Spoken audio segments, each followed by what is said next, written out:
दोस्तों नमस्कार, मैं महारुद्र देवेश दैविक धाम में आपका स्वागत करता हूं। हम हर शिष्य को, हर एक जन को जो रोज़ाना पूजा करते हैं उनको कहते हैं कि आप रोज़ाना पूजन के अंदर पंचोपचार पूजन का सहारा लीजिए, पंचोपचार पूजन कीजिए। तो आज हम बताना जा रहे हैं आपको कि पंचोपचार पूजन को कैसे किया जाता है। तो पंचोपचार पूजन को करने की विधि हम आज आपको बताएंगे, वो आप ध्यान से देखें, समझें और रोज़ाना अपने घर पर इस प्रकार से आप पूजन करिए।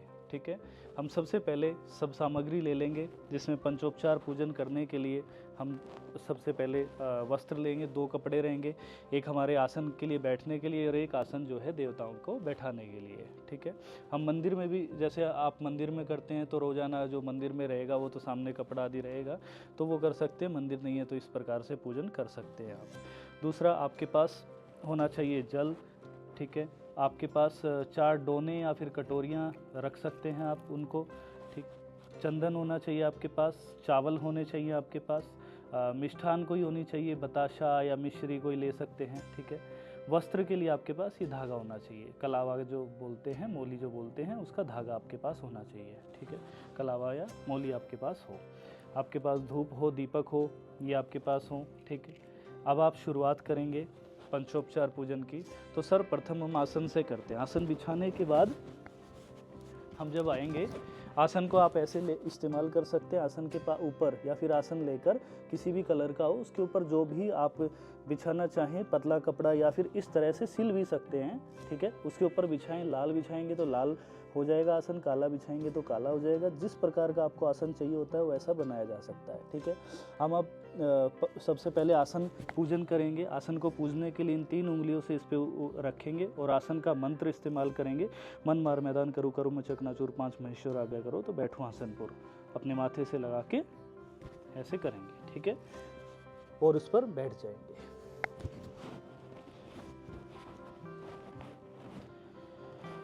आसन पर बैठने के बाद आप सबसे पहले जो काम करेंगे वो होगा पवित्रीकरण का। आप इस तरह से अपने इस हाथ में, उल्टे हाथ में जल लेंगे और सीधे हाथ की 5 उंगलियां, अंगूठा जो है, इनको 5 को एक साथ इसमें डुबा देंगे और पवित्रीकरण का मंत्र बोलेंगे। ओम अपवित्र पवित्र वासुरे समगतो विसमृत पुंडरीकाक्ष सर्ववंत सूचि ओम पुनात पुंडरीकाक्ष ओम पुनात पुंडरीकाक्ष ओम पुनात पू। तीसरी बार जो है ये अधूरा रहता है, पू पे ख़त्म हो जाता है। उसके बाद आप हर अपने ऊपर, चारों तरफ, सामान पे, हर जगह पे छिड़क देंगे थोड़ा थोड़ा जल। ठीक है, इस तरह पवित्रीकरण हो गया।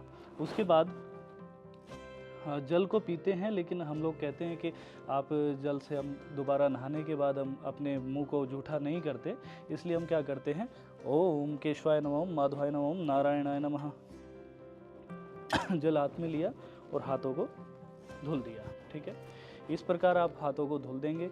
तीसरा जो पवित्रीकरण होता है श्वास क्रिया का। ठीक है,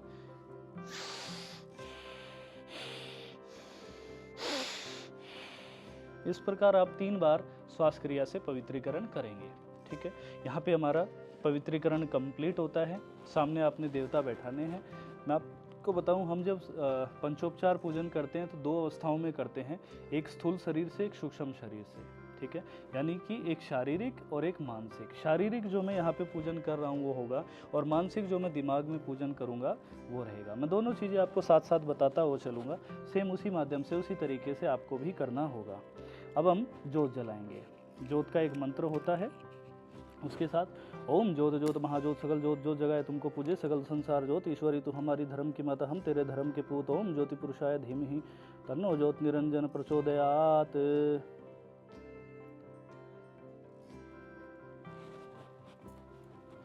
इस प्रकार आप जोत जला लेंगे।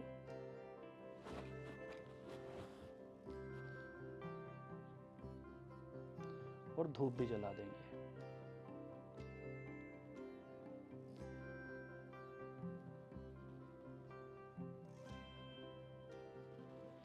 आप जोत से धूप को जला सकते हैं, इसमें कोई आपत्ति नहीं है।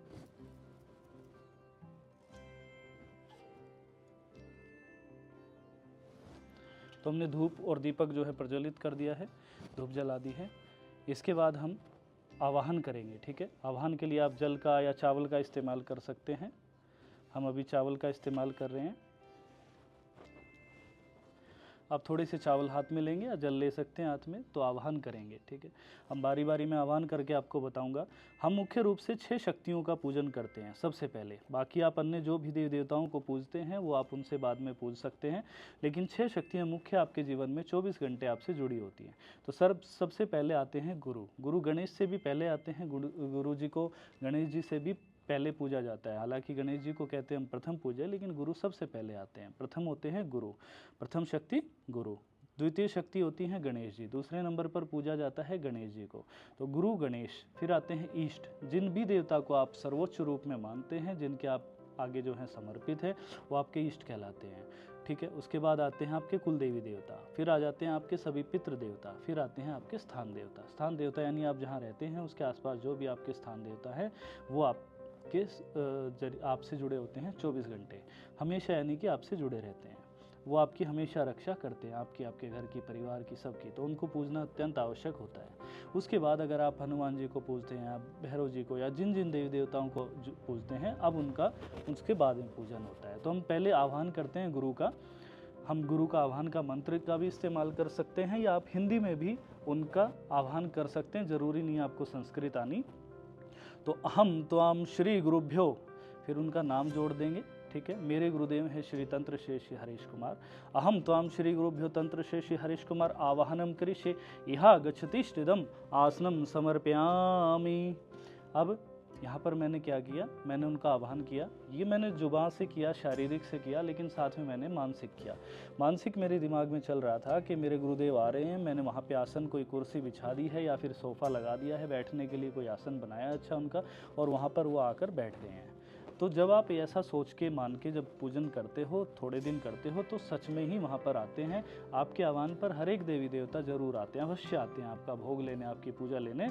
लेकिन आपका मानना है वो कि आप मानते हैं कि वहाँ पर क्या सच में देवी देवता आए हैं या नहीं आए हैं। तब वहाँ पर आपने बुलाया और वहाँ पर वो देवता आ चुके हैं। ये आपका मानसिक पूजन चलेगा साथ में, दोनों पूजन साथ में रहेंगे। नहीं तो आप फिजिकल, शारीरिक पूजन कभी भी करते रहना, स्थूल शरीर से कितना भी पूजन कर लीजिएगा, कभी देवता तक नहीं पहुंचेगा जब तक मानसिक पूजन के रूप में आप नहीं जुड़ोगे। आपको सूक्ष्म शक्ति से जुड़ना है तो अपने सूक्ष्म शरीर से ही जुड़ना होगा, सूक्ष्म तरीके से ही जुड़ना होगा। तो आप सूक्ष्म रूप में आपने उनको बुला लिया, वहाँ पे बैठा दिया है। सर्वप्रथम आपने गुरु को बुलाया, फिर गणेश जी का। अहम त्वाम श्री गणेशाय आवाहनम करिष्ये इहा गच्छतिष्ठिदम आसनम समर्पयामि। मैंने फिर गणेश जी को बुलाया, उनको आसन प्रदान किया। फिर मैं इष्ट माँ भगवती दुर्गा को बुला रहा हूँ। आप चाहें तो मूर्ति का इस्तेमाल कर सकते हैं, नहीं हो तो शून्य रूप में आप बैठा के आप उनको पूज सकते हो, कोई आवश्यकता ऐसी नहीं होती है।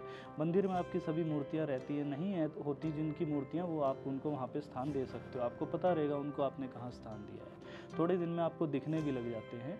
ठीक है, तो इस तरीके से आप पूजन कर सकते हैं। मैंने माता की मूर्ति को रखा है तो मैं मूर्ति में उनको स्थान दूंगा। अहम त्वाम श्री इष्ट देवतभ्यो मातेश्वरी परमेश्वरी सर्वेश्वरी माँ भगवती दुर्गा आवाहनम करिष्ये यह गच्छतिष्ठिदम आसनम समर्पयामि। तो मैंने उनको स्थान दे दिया है। उसके बाद अहम त्वाम श्री कुल देवी शीतला माता आवाहनम करिष्ये यह गच्छतिष्ठिदम आसनम समर्पयामि। कुल देवी को स्थान दे दिया। फिर मैं कुल देवता को बुलाऊंगा। अहम त्वाम श्री कुल देवताभ्यो आवाहनम करिष्ये यह गच्छतिष्ठिदम आसनम समर्पयामि। आसन दे दिया मैंने कुल देवता को भी। फिर मैंने बुलाया पितरों को। अहम त्वाम सर्वभ्यो पितरभ्यो आवाहनम करिष्ये यह गच्छतिष्ठिदम आसनम समर्पयामि। सभी पितरों को बुलाया जाता है उसमें, तो सभी पितृ उसमें ऐड हो जाते हैं एक साथ में। कोई भी ये नहीं रहता कि अलग अलग नाम बोलना है, जितने भी पितृ होते हैं एक साथ आ जाते हैं वहाँ पर। ठीक है, अहम त्वाम श्री स्थान देवताभ्यो आवाहनम करिष्ये यह गच्छतिष्ठिदम आसनम समर्पयामि। जब स्थान देवताओं को बुलाते हो तो वहाँ पर स्थान देवता आ जाते हैं। अन्य रूप में मैं मान लो बुलाता हूँ माता काली को, तो अहम त्वाम श्री मातेश्वरी परमेश्वरी माँ काली आवाहनम करिष्ये यह गच्छतिष्ठिदम आसनम समर्पयामि। तो माता को जहाँ स्थान देना चाहते हैं वहाँ पर स्थान दे सकते हैं। हम 4 मैंने जो बताया, इनमें से जो 4 डोने या कटोरी आपके पास होंगे, उनमें से एक डोने में आपने चावल डाल देने हैं। ठीक है, जो सभी खाने पीने की चीज़ें रहेंगी, मिश्री है, चावल है, वो सभी एक डोने में रहेगा। ठीक है, यहाँ पर हवा अधिक है इसलिए हम दोबारा जोत जला रहे हैं।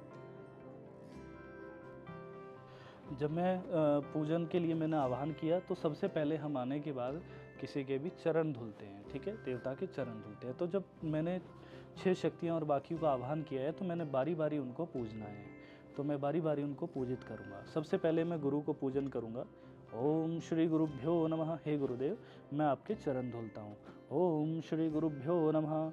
मैं जब गुरु के चरण धुल रहा हूँ तो मैं मानसिक रूप से मेरे दिमाग में चल रहा है वही है कि मैं उनके चरण धो रहा हूँ, वे उनके चरण हैं, मैं उनके चरणों पे पानी डालकर, जल डालकर अपने हाथों से धो रहा हूँ। ठीक है, मैंने गुरुदेव के चरण धोल दिए हैं।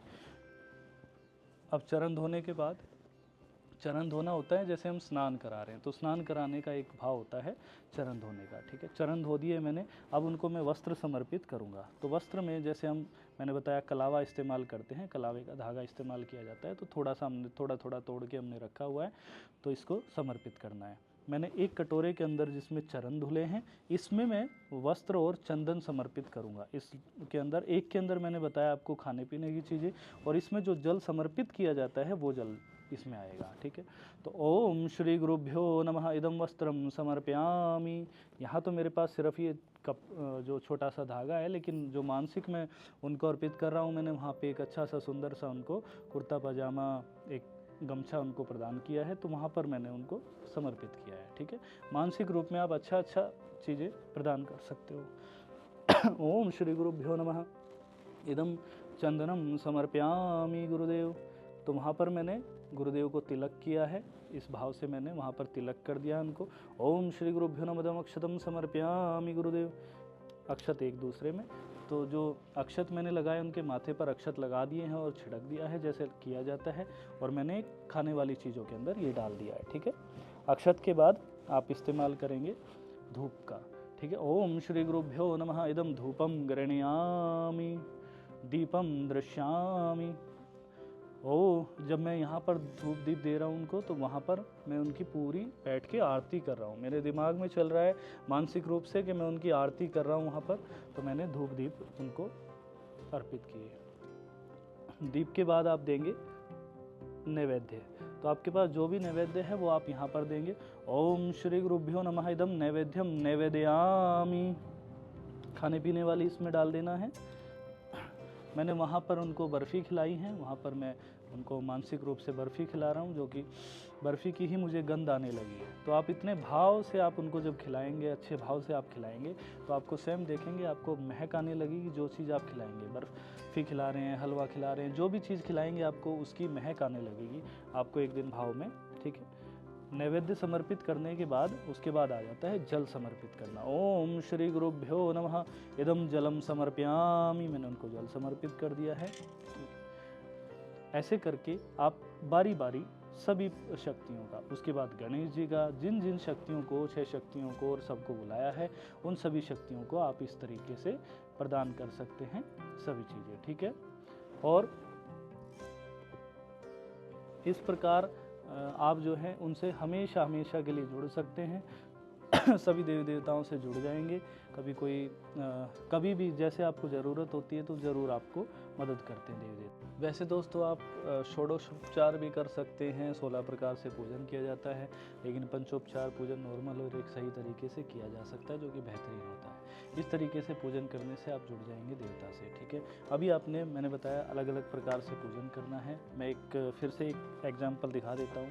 जैसे मान लो मैं ईष्ट को कर रहा हूँ, तो ओम श्री इष्ट देवताभ्यो नमः। हे गुरु, हे माता, मैं आपके चरण धुलता हूँ। मैंने उनके चरण धो दिए हैं। चरण वहाँ पर मैं जो मानसिक पूजन कर रहा हूँ वहाँ पे चरण धो रहा हूँ उनके। ठीक है, मैंने यहाँ पर वस्त्र समर्पित किए, तो वहाँ पर अच्छे से मैंने प्यारे से उनको वस्त्र समर्पित किए हैं। ठीक है, ओम श्री इष्ट देवताभ्यो नमः इदं वस्त्रम समर्पयामि मां। मैंने यहाँ पर वस्त्र समर्पित किए। ठीक है, ओम श्री इष्ट देवताभ्यो नमः इदं चंदनम समर्पयामि। वहाँ पर मैंने उनको तिलक लगाया।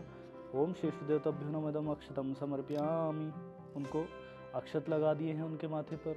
और ओम श्री इष्ट देवताभ्यो नमः इदं धूपम गृह्णामि दीपम दृश्यामि मां। वहाँ पर मैं आरती कर रहा हूँ उनके सामने बैठकर। ओम श्री इष्ट देवताभ्यो नमः इदं नैवेद्यम नैवेदयामि। वहाँ पर मैं माता को भोग के लिए एक अच्छी सी मिठाई खिला रहा हूँ। ठीक है, ओम श्री इष्ट देवताभ्यो नमः इदं जलम समर्पयामि।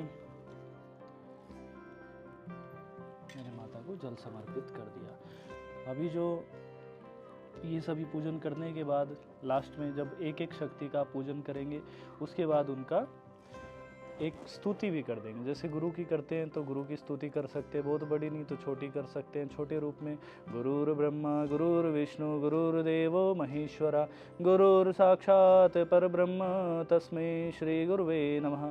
त्वमेव माता च पिता तमेव बन्धुश्च सखा तमेव विद्या द्रविडं तमेव सर्वं मम देव श्री गुरुदेव जी महाराज की जय।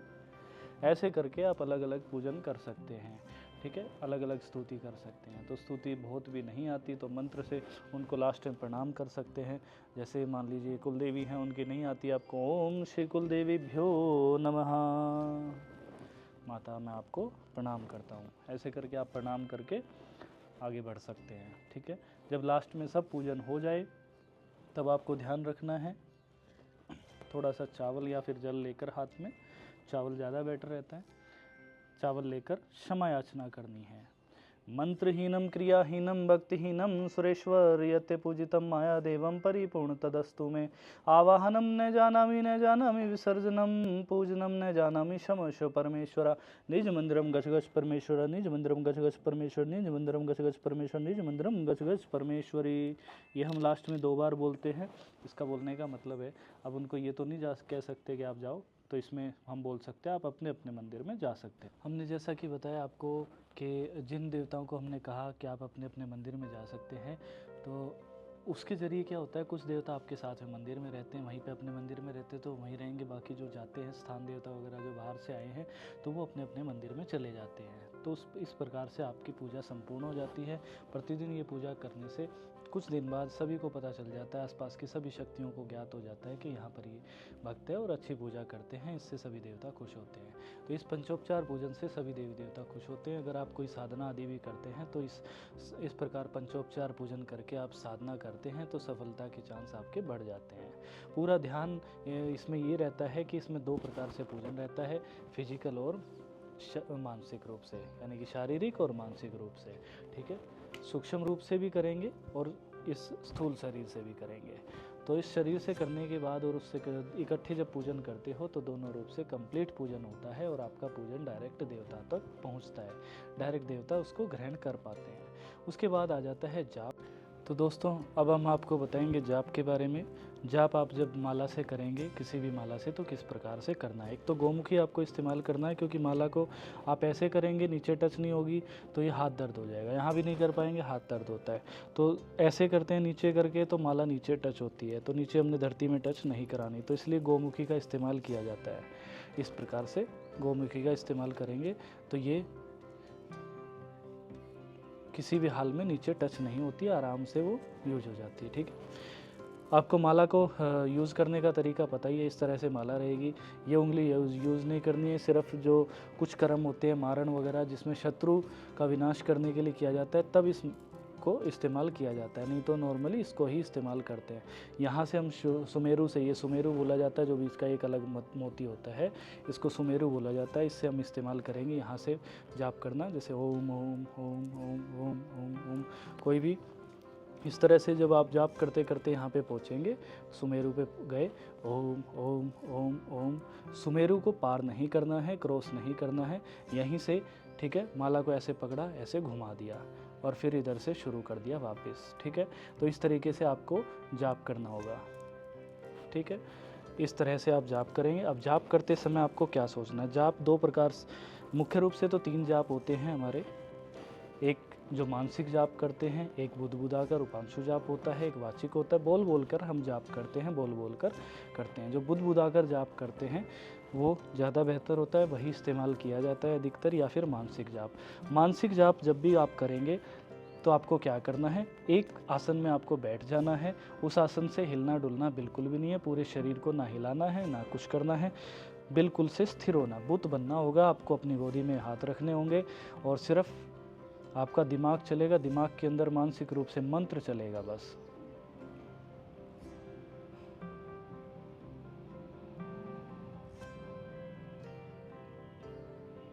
इस प्रकार से आपने जाप करना है।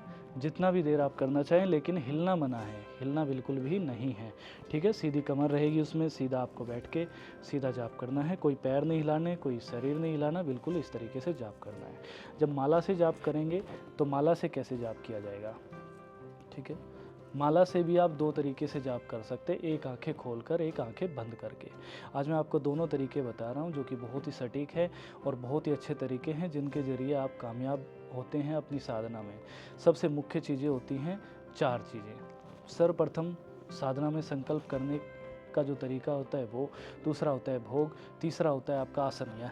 यानी कि आप जिस आसन में बैठ गए हैं उस आसन में बैठे रहना, हिलना डुलना नहीं है। हिलना डुलने से मतलब होता है हमारा कि आपका ध्यान पूरी तरह से आपका ध्यान बिल्कुल आपके मंत्र में रहेगा। ठीक है, वो इधर उधर भटकेगा नहीं। ठीक है, चौथा होता है आपका ध्यान। ठीक है, ध्यान जो लगाएंगे आप, चौथा जो मेन तथ्य होता है साधना का या जाप का, वो होता है ध्यान।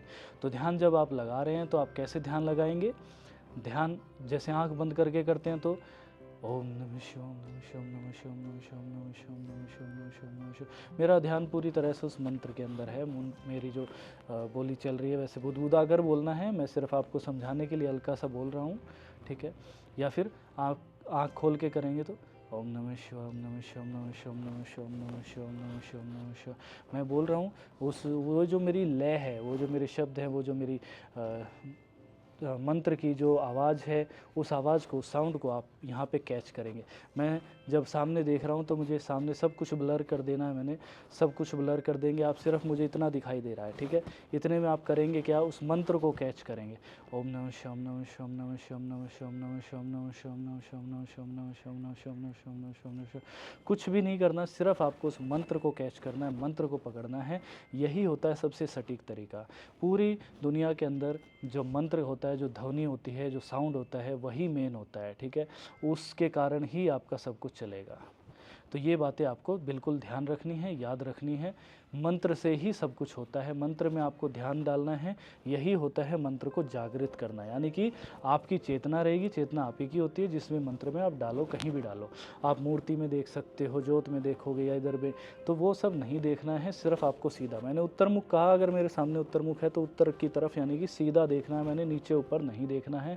मूर्ति को देखोगे, मूर्ति जागृत होगी, ज्योत को देखोगे, ज्योत जागृत होगी, यंत्र को देखोगे, यंत्र जागृत होगा, और मंत्र को देखोगे तो मंत्र जागृत होगे। जिसमें आप देखोगे, यानी कि जिसमें आप ध्यान डाल रहे हो, वही आपकी चेतना उसमें जाएगी और वो फिर से जागृत हो जाएगा। ठीक है, चैतन्य हो जाएगा, उसको बोलते चैतन्य होना, यानी कि मंत्र और इधर से आपकी चेतना जब उसमें मिक्स हुई तो वो मंत्र हो गया चैतन्य, यानी जागृत हो गया। वो आपको मंत्र पूरी उम्र आपके काम करेगा, हमेशा हमेशा के लिए। मंत्र क्या करेगा? मंत्र उससे जुड़े हुए जो भी देवता शक्ति होती है उसको लेके आएगा और आप तक ले आएगा। मंत्र ही काम करता है। तो मंत्र आपका सटीक सही तरीके से आप ध्यान लगाते हैं, 100% आपका ध्यान होता है, तो वो मंत्र अवश्य काम करता है। आपकी साधना शक्ति, हर चीज़ सफल होगी, बिल्कुल सफल होगी, बस आपका ध्यान उसमें होना चाहिए। यही एक सही तरीका होता है जाप करने का। ठीक है, इसी तरीके से आपको रोज़ाना जाप करना है, गुरु मंत्र का विशेष जाप करना है। ठीक है, गुरु मंत्र के द्वारा आप जाप कर सकते हो।